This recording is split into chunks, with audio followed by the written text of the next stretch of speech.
Bonjour à tous et bienvenue pour cette nouvelle pastille des commissaires de course. Aujourd'hui, on va poursuivre nos petits previews, nos petites présentations donc qui vous permettront de suivre au mieux la saison de cyclisme sur route 2024. Focus du jour, UAE Team Emirates. Pourquoi UAE Team Emirates? Eh bien tout simplement parce que ça paraissait être le moment le plus opportun avec l'annonce dimanche de Tadej Pogacar qui ira l'an prochain disputer le premier Tour d'Italie de sa carrière. On va laisser un petit peu quand même Pogacar de côté. On va d'abord se focaliser comme on en a l'habitude sur le mercato de la structure Emirati avec les départs et bien entendu les arrivées. Côté départ, on perd donc 7 coureurs, Pascal Ackermann, George Bennett, Davide Formolo, Ryan Gibbons, Félix Gross et Matteo Trentin, sans oublier bien entendu Yann Polanc.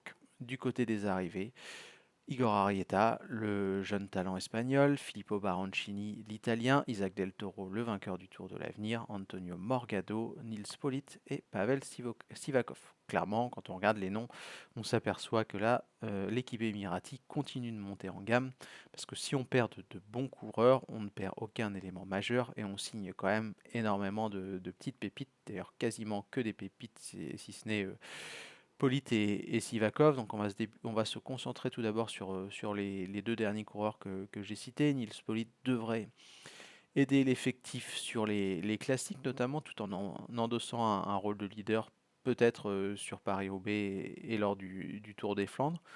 Quant à Pavel Sivakov, il devrait lui occuper un rôle d'équipier modèle, peut-être pas mal aussi venir en aide à Tadej Pogacar, notamment sur les classiques, parce qu'on a vu cette année que Pavel Sivakov sur les classiques italiennes, il était très performant, donc ça peut être un élément majeur dans le dispositif sur les classiques. Quatre pépites donc, comme je l'ai aussi évoqué, Antonio Morgado, on ne le présente pas, le jeune espoir portugais qui évolue cette année chez Axeon et qui est vraiment une très très belle pioche pour UAE Team Emirates.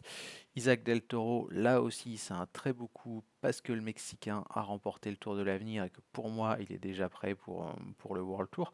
Filippo Baroncini, il était chez Trek, c'est pareil, c'est très costaud. On verra quel sera son programme. Quant à Igor Arrieta, eh bien lui, il devrait continuer gentiment à progresser, mais il y a du très très gros talent chez le coureur espagnol, donc là aussi c'est quand même intéressant.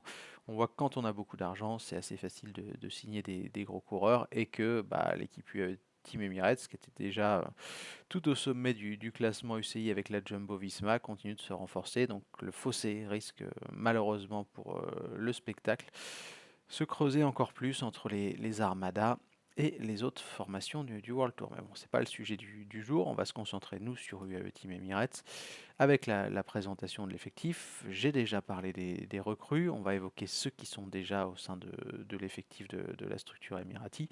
Joao Almeida, Juan Ayuso, Finn Fisher Black, Mark Hirschi, Rafał Majka, Brandon McNulty, Sébastien Molano, Tadej Pogacar, Marc Soler, Jay Vine, Tim Wellens, Adam Yates.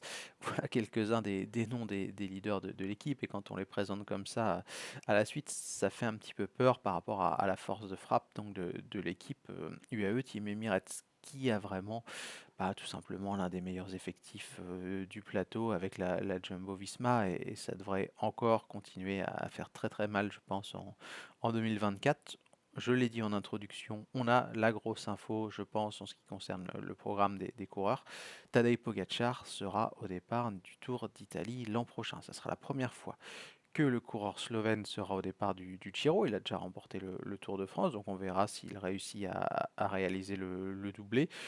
Je ne pense pas qu'il y ait d'adversaire à sa mesure au départ du Tour d'Italie, puisque ni Roglic ni Vingegaard ne sont prévus, pas plus que Remco Evenepoel. Donc, sauf incident, j'ai bien peur pour le spectacle et le suspense que ça soit une balade de santé pour Tadej Pogacar. On verra bien au mois de mai prochain.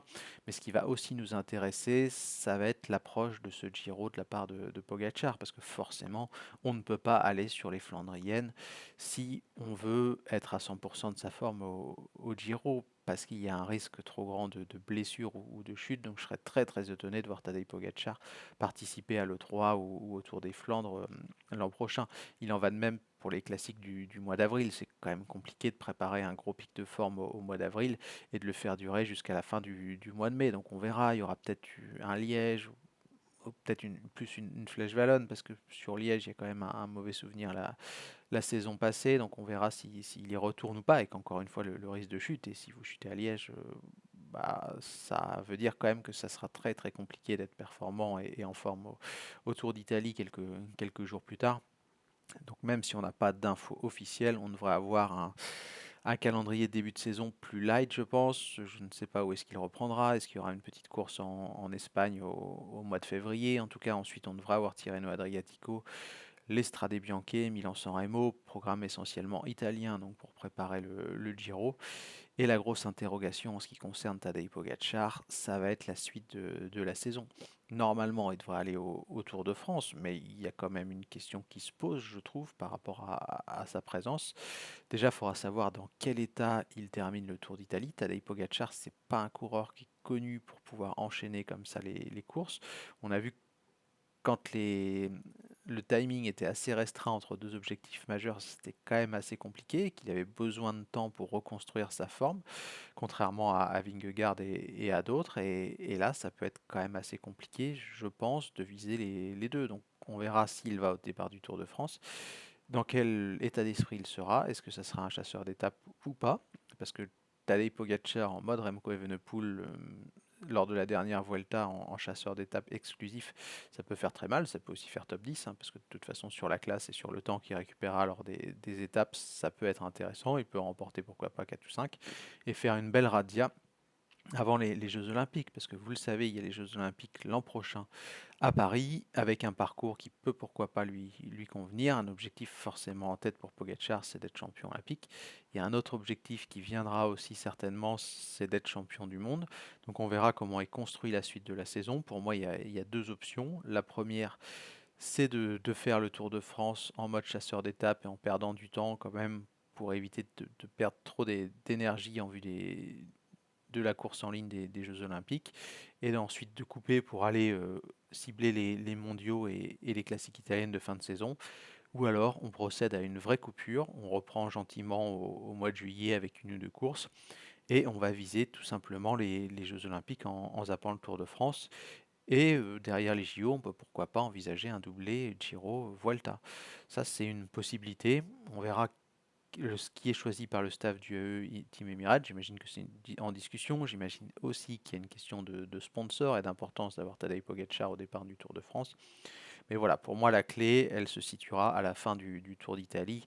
Et même si on fait des annonces avant, j'ai du mal à croire que ça soit statué de manière définitive avant l'arrivée du Giro à la fin du mois de mai. Parce que, comme je l'ai dit, ça dépendra essentiellement, je pense, de l'état dans lequel Pogacar finira ce Tour d'Italie. Si on a un Giro qui ressemble à celui de cette année avec des conditions difficiles et une course vraiment dure avec beaucoup de rythme, peut-être qu'on ne sera pas en mesure d'aller derrière au Tour de France. Donc on verra bien ce qu'il en est.